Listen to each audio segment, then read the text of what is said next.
مشکل حالات اور چیلنجوں کے درمیان کسی سماجی گروہ کے لیے سب سے بڑا خطرہ اگر کچھ ہو سکتا ہے تو وہ یہ ہے کہ وہ اپنی عزت نفس کھو دے۔ اگر خود اعتمادی اور عزت نفس باقی ہو تو قومیں راکھ کے ڈھیر میں سے بھی دوبارہ بھڑک کر اٹھتی ہیں اور دنیا پر چھا جاتی ہیں۔ ان کے لیے رکاوٹیں چیلنج بن جاتی ہے۔ مشکلات کا دباؤ ان کی چھپی ہوئی قوتوں اور صلاحیتوں کو ابھار دیتا ہے۔ راہ کے روڑے ان کو نئے راستوں کی جستجو پر آمادہ کرتے ہیں اور وہ مواقع کے نئے دروازے کھول کر ترقی اور کامیابی کے سفر کا سر نو آغاز کر دیتے ہیں۔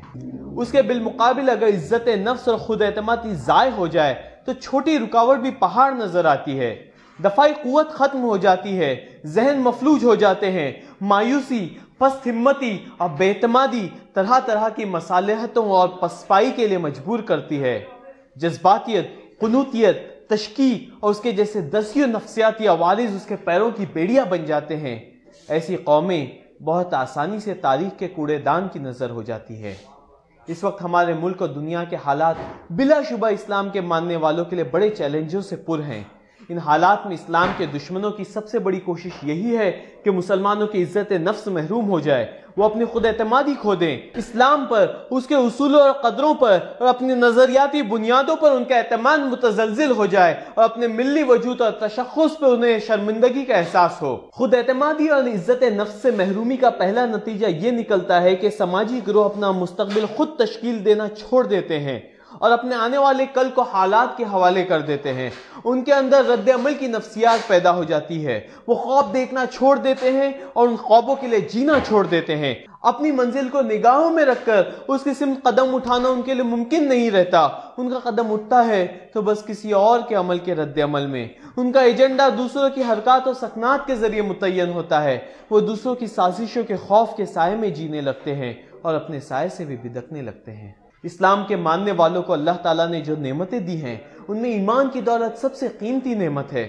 اللہ پر ایمان ہمیں کسی حال مایوس نہیں ہونے دیتا۔ اللہ بزرگ و برتر سے تعلق ہم کو بے پناہ خود اعتمادی، عزت نفس اور توقیر و تکریم سے سرشار کرتا ہے۔ مصیبتوں کا پہاڑ بھی نہ ہمارے قدموں کو متزلزل کر سکتا ہے اور نہ اپنی نگاہوں میں ہمیں چھوٹا کر سکتا ہے۔ یہ ایمان ہمارے اندر یقین پیدا کرتا ہے کہ ہم خیر امت ہیں، انسانیت کی فوز و فلاح ہمارا مشن ہے، ساری دنیا کو راستہ دکھانا ہمارا کام ہے، دنیا میں عدل، مساوات اور سچائی کے قدروں کی ترویج ہمارا مقصد ہے۔ اس طرح اسلام ہمیں ایک عظیم مقصد عطا کرتا ہے، ایک اقدامی ایجنڈا فراہم کرتا ہے، ایک منزل اور ایک خواب ہماری نگاہوں میں سجا دیتا ہے۔ ہم اس خواب کے لیے جیتے ہیں۔ یہ خواب ہمیں مسلسل آگے بڑھنے کا حوصلہ فراہم کرتا ہے، اپنے آپ کو نکھارنے، سنوارنے اور اپنی صلاحیتوں کو جلا دینے کا جذبہ پیدا کرتا ہے۔ آج جب ایک نوجوان اخبار کھولتا ہے تو اسے دنیا بھر سے سخت پریشان اور مایوس کرنے والی خبریں ہی ملتی ہیں۔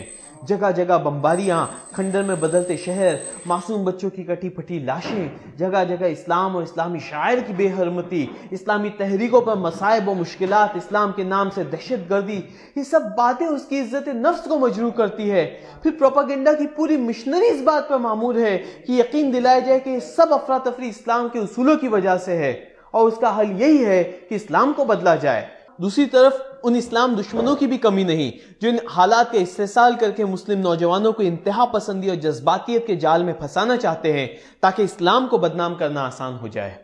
ہمارے ملک میں کبھی گائے کے نام پر قتل و غارت گری تو کبھی یونیورسٹیوں میں تشدد اور خوف و ہراس کا ماحول پیدا کرنے کی کوشش، کبھی وطن پرستی کے مخصوص تہذیبی مظاہر پر جارحیت کے ساتھ اصرار تو کبھی عہد وسطیٰ کی تاریخ کے ساتھ چھیڑ چھاڑ۔ ان سب واقعات کا ہدف بھی مسلمانوں اور دیگر اقلیتوں کی عزت نفس اور خود اعتمادی ہی ہے۔ ان حالات میں students Islamic organisation of India کی کل ہند کانفرنس بموضوع عزت نفس کی بازیافت مستقبل کی تشکیل نوجوانوں کو صحیح راہ دکھانے اور ان کے جذبات کو صحیح رخ دینے کی ایک کوشش ہے۔ اس کانفرنس کا پیغام یہی ہے کہ ہم حالات سے نہ مایوس ہوں، نہ مرعوب ہوں اور نہ مشتعل ہوں۔ دنیا کی کوئی طاقت ہم سے وہ اعزاز اور وہ مقام نہیں چھین سکتی جو ہمارے رب نے ہم کو عطا کیا ہے۔ ہم یہ مقام گواتے ہیں تو اپنی ہی نادانی سے گواتے ہیں۔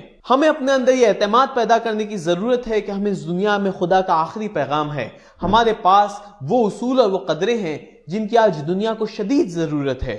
ہمیں پوری خود اعتمادی کے ساتھ دنیا کو بہتر بنانے کی کوشش کرنی ہے۔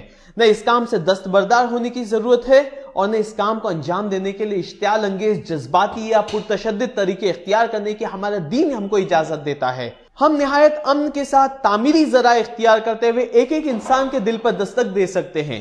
جن اصولوں اور قدروں پر ہم ایمان رکھتے ہیں وہ انسانی فطرت کی آواز ہیں، ان میں بے پناہ کشش ہے، وہ دلوں اور دماغوں کو فتح کرنے کی صلاحیت رکھتی ہیں۔ ان قدروں میں یہ صلاحیت بھی ہے کہ وہ نفرتوں کو ختم کر سکتی ہیں، دلوں کو جوڑ سکتی ہیں، ظلم و نابرابری کی روایتوں کو ختم کر سکتی ہیں، دشمنوں کو دوست بنا سکتی ہیں اور ایک مثالی اور پرامن سماج کے لیے پائیدار بنیادیں فراہم کر سکتی ہیں۔ ان اصولوں اور خوابوں کی روشنی میں ہمیں اپنا مستقبل خود ڈیزائن کرنا ہے۔ اگر ہم مقصد اور منزل متعین کر لیں اور دنیا کے مسائل اور مشکلات کو خاطر میں لائے بغیر اس مقصد کے حصول کے لیے یکسو اور کمر بستہ ہو جائیں تو انشاءاللہ منزلیں خود ہمیں راہیں دکھائیں گی اور ان چیلنجوں کے جلوے میں مواقع کے نئے دروازے واہ ہوں گے۔ کانفرنس میں انشاءاللہ حالات کا تجزیہ بھی ہوگا، ان مواقع کی نشاندہی بھی ہوگی جو یہ حالات ہمارے لیے پیدا کرتے ہیں، اور اسلام کی آفاقی تعلیمات اور حالات کے روشن پہلوؤں کے حوالے سے نوجوانوں کی خود اعتمادی کو جگانے کی بھی کوشش کی جائے گی۔ اس کانفرنس میں اس بات کی بھی کوشش کی جائے گی کہ نوجوانوں کے سامنے واضح لائے عمل آئے، ان کی رہنمائی ہو کہ ان حالات میں کرنے کے کیا کام ہے اور کیسے ہم اپنے لیے بہتر مستقبل اپنے عزم و حوصلوں کی بنیاد پر تشکیل دے سکتے ہیں۔ مشکل حالات قوموں کو نئے پر لگا کر عظیم بلندیوں کی طرف بھی گامزن کر سکتے ہیں اور ان کے بازو کو شل کر کے انہیں اتھاہ پستیوں میں بھی ڈھکیل سکتے ہیں۔ اس کانفرنس کا مقصد یہ ہے کہ یہ حالات ہمارے لیے احیاء نو اور نشاط الثانیہ کا ذریعہ بنے انشاءاللہ۔ Rise up for the future and light your heart with spiritual thoughts. Ensure your brain is working hard and trust your God which only one, and pray to God for your every sin. Lift up the arms when the sun is up, shedding the tears when the moon is up. Fill up your vein with blood of hope and start your work with